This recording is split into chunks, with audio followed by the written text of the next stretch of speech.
I want to go back to your relationship with Bernie. I mean, how did it feel when he passed away? Were you close to him when you reached that certain type of fame? Bernie, I saw Bernie 3 months before he had passed. We was in his barbershop. We went to the same barbershop on the south side. And I was up in the barbershop, and he used to come in there and get his shoes shined. There was a shoe shine dude up in there, and Bernie came in there. And Bernie was a monster, though. Like, back in the day, Bernie used to, there's this place called the Cotton Club. And the only way that you could perform on Bernie's stage was if you followed him. He used to be like, the only way you can go on here is if you follow me. And whoever walked in the door, Bernie would light their ass on fire. Like, if he was on stage and you walked through that door, it was another 10 minutes that he was gonna do, lighting your ass on fire. People running, falling out, brand new outfits all on the ground, laughing, people spilling shit on them. And Bernie would be like, he wouldn't even give you credits. After people dying and shit, Bernie would be like, Deon Cole. And that's how he'd bring you to the stage. And you had to go up and go, all right, y'all, man, that was crazy, wasn't it? Man, Bernie, boy, I used to do like 5 minutes on what Bernie just said, because that was the only way I can get in. I'd be like, did you hear what Bernie said when he was talking about that dude? Because that's right, because that dude did do that. Yeah, Bernie, boy, one more time for Bernie. Like, I used to always do that, because that was the only way you could follow him. But if you follow him, he respects you after that. Then he had this club called Millionaires. I don't know if a lot of people know, but he had a show on HBO called At Midnight, Mac at Midnight. And he had these dances, but he actually had a nightclub where you would perform at, and he used to have like Phyllis Hyman in there and all of us. And right, God bless Phyllis Hyman, she was about to take me on tour 2 weeks before she passed. Bernie Mac introduced us, and we got into a argument, not even an argument. Like, Phyllis Hyman used to talk about motherfuckers like she was so funny. She would light your ass on fire. She'll get drunk, come up there, grab the mic, and be like, nigga, look at your old fat ass. Like, she'll just go in, and so you'll go in on her. She'll go in and then give a fuck. And he used to make just beautiful television. And that's how Bernie, well, that wasn't the reason why Bernie had his show, but it'd be these moments that he'll have all kind of celebrities that come down there and everything. Bernie used to do that for you. But Bernie wouldn't give you nothing, because nobody never gave Bernie nothing. So Bernie wasn't, he had tough love like that. But like I said, right before he died, he came in the barbershop and he came up to me and he was like, I see you. He was like, I see you doing your thing. He was like, I see you. He was like, y'all out there really getting it, you know? And he was like, and I appreciate y'all. He was like, man, I'm about to start a production company. And he was like, we gonna bring it home. He was like, see, I ain't had to go to LA. LA came to me. He was like, y'all out in LA. He was like, but do what you got to do. He was like, but we gonna do this, we gonna do that. And I was like, man, I can't wait, let's do it.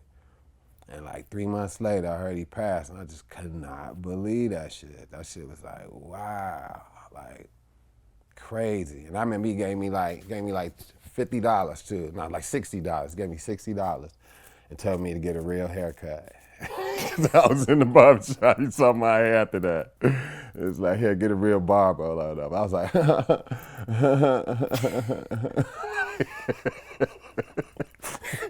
and my barber was looking at him. I'm like, let me see that mirror though. Let me check this out. See what you fuck is you doing to me? Like, but yeah, Bernie. But man, yeah, when he passed, man, that lit the city up, man. That was something that you know, we all keep him in our hearts, definitely. It's something that the younger generation needs to know too. They need to always keep him in mind that without him, none of this would be happening, you know. You said you guys had an argument though, right? Who, me and Bernie? Yeah. No, we was just arguing over new school, old school. I was just like, man, why don't you put some, I said, man, you just did Ocean's 11. Why don't you put a motherfucker in the movie, man? He was like, this, ain't nobody did nothing for me. I took a bus all the way from LA, all the way to Chicago to LA to perform for the Spinners. He was like, what y'all doing? Y'all on tour? Y'all got jackets? He was like, when you had jackets, like he'd be like, y'all got jackets. He used to be like, yo, man, but y'all paid away for that. He'd be like, nah, fuck that. He was like, no, you get it on your own. So we started just like argue but jokingly about, old school, new school. What would you say the difference between old school and new school would be? Right now, Yeah. old school right now, a lot of people look at me like that. I'm cool with that. They be like, yo, you're a veteran, yo, and all that. That's cool. Then we did it for the love, and it was the originality of it, how original you were, and just being a different person and just coming up with new material that was cool.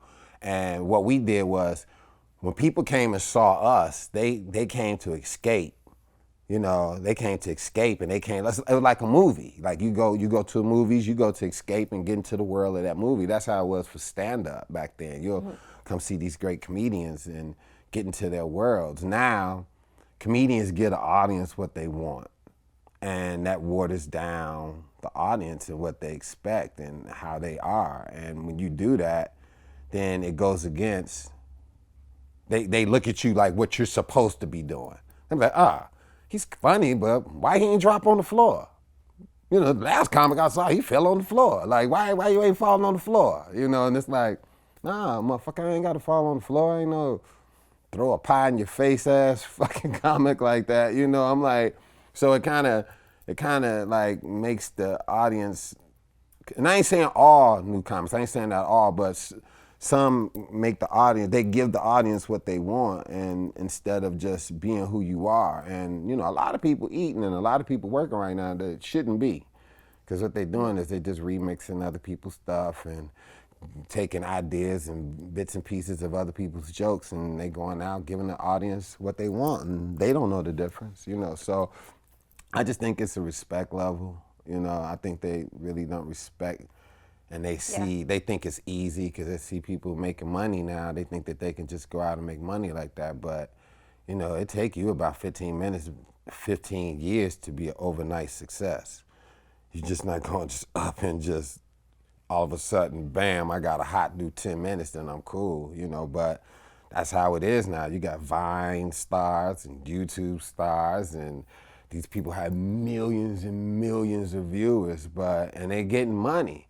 But then you put me on the show with them, they want me to go last, and I'm getting probably a third of what they're getting, because they have 1 million viewers. It's like, well, I'm a comic, and much respect due to what they do, but we're in two different worlds. And I just think that I respect them for what they do, and they should respect me for what I do. And so I think that's all it is right now. It's just a level of respect that everyone doesn't have for each other.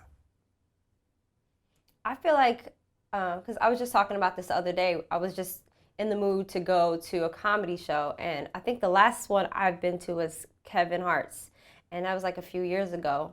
It was pretty good, but it's now that, I search online for tickets for other like venues to go to for these shows, it's non-existent anymore. Yeah. Do you think it's dying, like stand-up is dying in a way? Well, it's so many comedians. I don't think stand-up's dying, but you also have to look at society as a whole as well.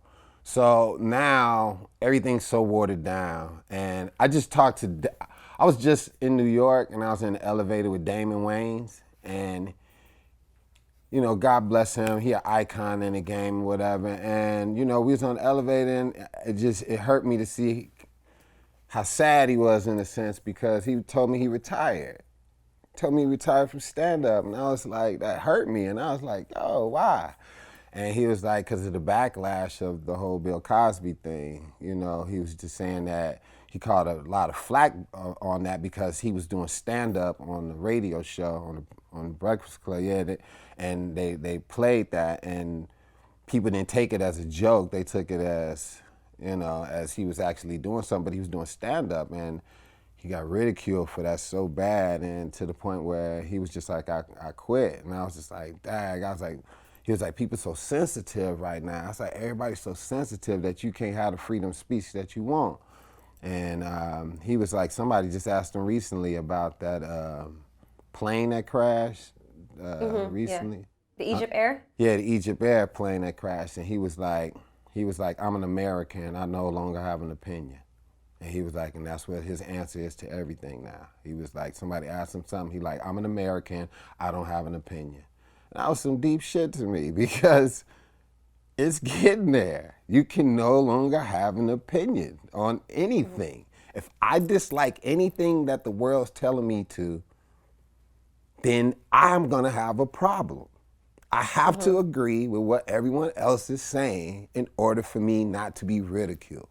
And that takes away freedom of speech. And that's like really fucked up. And that's where I think stand-up is going now. It's like, and it's the last form of raw expression.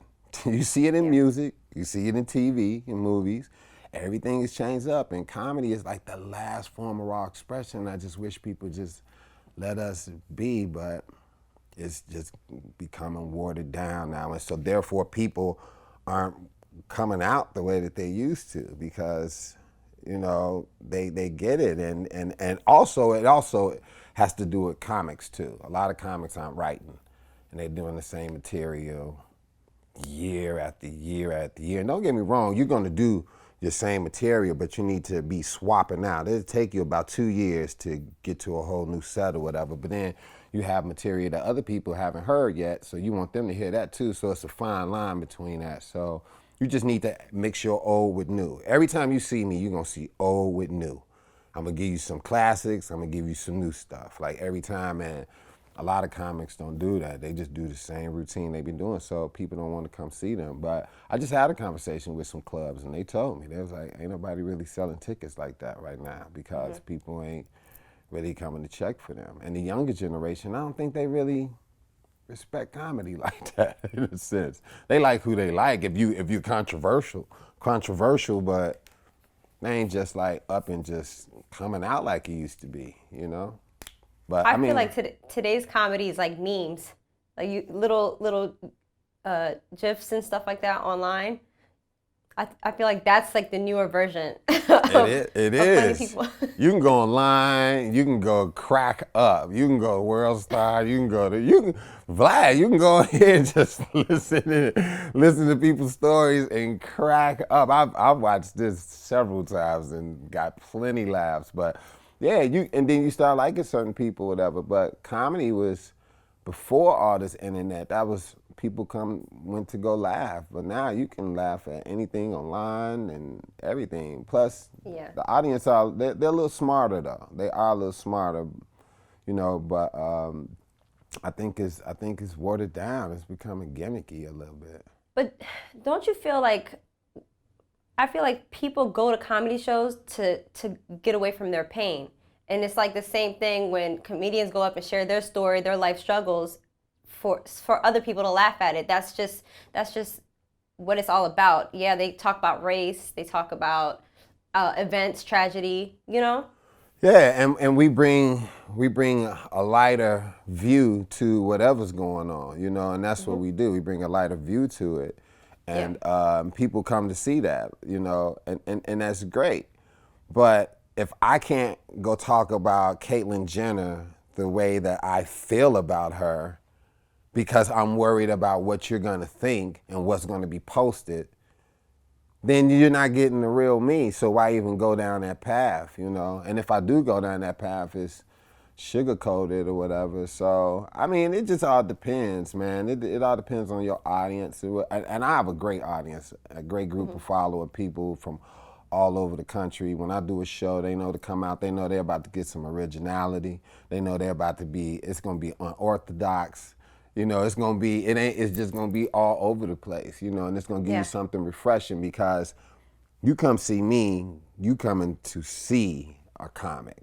You're not coming to get what you want. I'm gonna give you something totally different than what you get. You know what I'm saying? And I think all comedians should be that way. You know, Jerry Seinfeld, totally different. Chris Rock, totally, like all these different perspectives, you know. But then you have just comedians that's comedians, and everybody's talking about the same thing. And, you know, they say great minds think alike, but when it comes to comedy, great minds think differently.